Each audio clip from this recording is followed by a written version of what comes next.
ಶ್ರೀ ಗುರು ರಾಘವೇಂದ್ರ ಎಲ್ಲರಿಗೂ ಒಳ್ಳೆಯದನ್ನು ಮಾಡಪ್ಪ ತಂದೆ. ಇಲ್ಲಿ ಇಡ್ಲಿ ಸ್ಲೈಸಸ್ ಮಾಡ್ಕೊತೀನಿ ಈ ಥರ. ಓಕೆ, ತುಂಬ ದೊಡ್ಡದು ಬೇಕಂದರೆ ದೊಡ್ಡದು, ಚಿಕ್ಕದು ಬೇಕಂದರೆ ಚಿಕ್ಕದು. ಇಡ್ಲಿ ಯಾವ ಸೈಜ್ ಬೇಕಾದರೂ ಮಾಡ್ಕೊಳ್ಳಿ.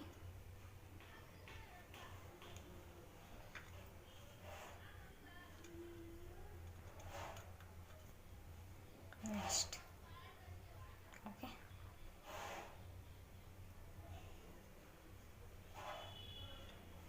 ಎಲ್ಲ ಇಡ್ಲಿನೂ ಇದೇ ರೀತಿ ಕಟ್ ಮಾಡ್ಕೊಂಡು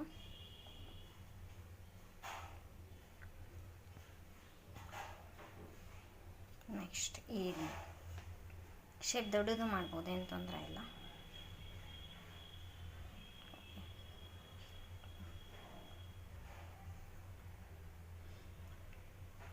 ಓಕೆ, ನೆಕ್ಸ್ಟ್ ಇದು ಬೇಕಂದರೆ ನಾನು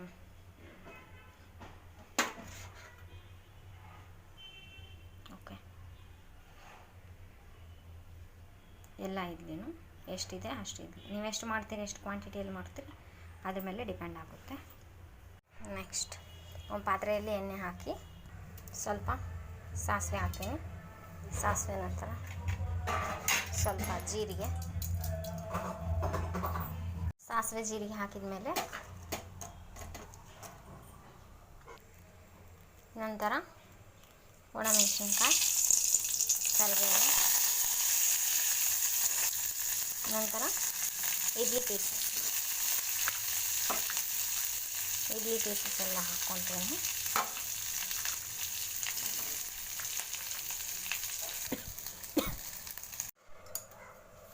ಬ್ಯಾಡಗಿ ಮೆಣಸಿನ್ಕಾಯಿ, ಫಸ್ಟಿಗೆ ಬ್ಯಾಡಗಿ ಮೆಣಸಿನ್ಕಾಯಿ ತೊಗೊಂಡು 2 ಬ್ಯಾಡಗಿ ಮೆಣಸಿನ್ಕಾಯಿ.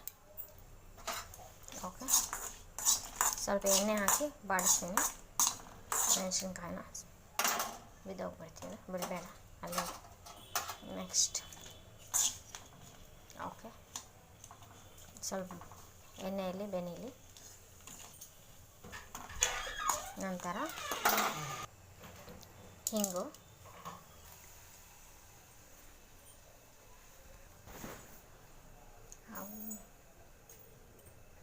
ಸ್ವಲ್ಪ ಜೀರಿಗೆ ತಗೊಂಡು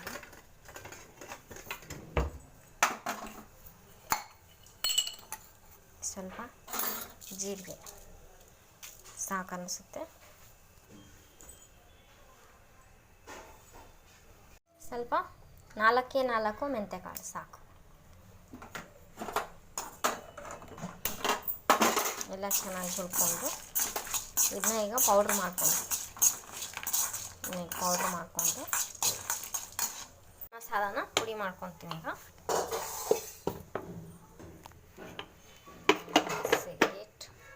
ಪುಡಿ ಮಾಡ್ಕೊತೀನಿ. ಇದು ಬೆನೀತಿರ್ಬೇಕಾದ್ರೆ ಮಸಾಲ ರೆಡಿ ಮಾಡ್ಕೊತೀನಿ. ಈಗ ಮಸಾಲ ರೆಡಿ ಮಾಡ್ಕೊಂಡ ನಂತರ ಮಸಾಲ ಹಾಕ್ಕೊಬೇಕು.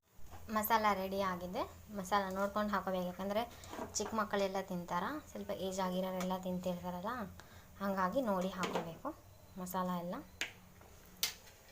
ನೆಕ್ಸ್ಟ್ ಚೆನ್ನಾಗಿ ಮಿಕ್ಸ್ ಮಾಡಬೇಕು.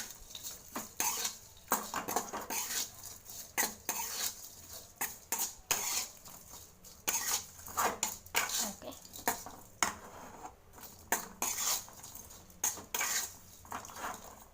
Very tasty and easy, simple ಆಗಿದೆ. ಪಲ್ಯ, ಚಟ್ನಿ, ಸಾಂಬಾರು ಜೊತೆ ತಿಂದು ಬೇಜಾರು ಅನಿಸಿದ್ರೆ ಇದರಿಂದ ಒಂದು ಸಲ ಮಾಡಿ ನೋಡಿ ಮನೆಯಲ್ಲಿ. ಅಥವಾ ಇಡ್ಲಿ ಜಾಸ್ತಿ ಉಳಿದಿದೆ ಅಂತಲೂ ಮಾಡ್ಕೋಬೋದು, ಬಿಸಿ ಇಡ್ಲಿನೂ ಮಾಡ್ಕೋಬೋದು. ಚಿಕ್ಕ ಮಕ್ಕಳಿಗೆ ಮಾಡಿಕೊಡಿ, ತುಂಬ ಇಷ್ಟಪಡ್ತಾರೆ, ತುಂಬ ಚೆನ್ನಾಗಿರುತ್ತೆ. ಓಕೆ, ರೋಸ್ಟೆಡ್ ಇಡ್ಲಿ ಒಮ್ಮೆ ಮನೆಯಲ್ಲೇ ಟ್ರೈ ಮಾಡಿ. ಮಕ್ಕಳಿಗೆ ಲಂಚ್ ಬಾಕ್ಸಿಗೂ ಬರುತ್ತೆ. ಇದು ಸಾರು, ಪಲ್ಯ, ಚಟ್ನಿ, ಸಾಂಬಾರು ಜೊತೆ ತಿಂದು ಬೇಜಾರಾಗಿದ್ದರೆ ಈ ಥರನೂ ಮಾಡ್ಕೋಬೋದು. ನಾನು ಚಟ್ನಿ ಮಾಡಿದ್ದೀನಿ ಅಂತ ಇಟ್ಟಿದ್ದೀನಿ. ಹಾಗೂ ಇಡ್ಲಿ ಜಾಸ್ತಿ ಆಗಿದೆ, ಉಳಿದಿರೋ ಇಡ್ಲಿಯಿಂದನೂ ಮಾಡ್ಕೋಬೋದು. Roasted idli very simple and easy. ಒಮ್ಮೆ ಮನೆಯಲ್ಲೇ ಟ್ರೈ ಮಾಡಿ ನೋಡಿ, ಚಿಕ್ಕ ಮಕ್ಕಳಿಗೆ ತುಂಬ ಇಷ್ಟ ಆಗುತ್ತೆ. Please like, share, comment, subscribe. Thanks for watching.